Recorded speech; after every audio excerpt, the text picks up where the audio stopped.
باللہ من الشیطان اللعین الرجیم بسم اللہ الرحمن الرحیم۔ ہانی ابن عروہ کے مزار میں مسجد کوفہ میں موجود ہیں۔ ہانی ابن عروہ کوفہ کے رئیس لوگوں میں شمار ہوتے تھے۔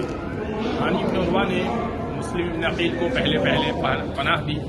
ایسے رئیس تھے کہ ان کے ساتھ 60-70 افراد دخول میں چلا کرتے تھے۔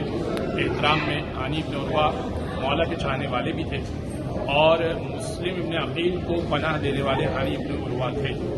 عبید اللہ ابن زیاد لعنت اللہ علیہ نے جب یہ دیکھا کہ ہانی ابن عروہ جیسا طاقتور آدمی ان کو سنبھال کے رکھ رہا ہے اور اپنے گھر میں پناہ دے رہا ہے، تو عبید اللہ نے پہلے ہانی ابن عروہ کو شہید کیا اور اسی طریقے سے کہ جس طریقے سے مسلم ابن عقیل کو شہید کیا گیا، یعنی دارالعمارہ کی چھت پر کھڑا کر کے سرتن سے جدا کر کے دارالعمارہ کی چھت سے پھینکا گیا۔ پہلے ہانی ابن عروہ کو شہید کیا، اس کے بعد اس نے مسلم ابن عقیل پر اپنا ہاتھ بڑھایا اور مسلم ابن عقیل کو بھی شہید کیا۔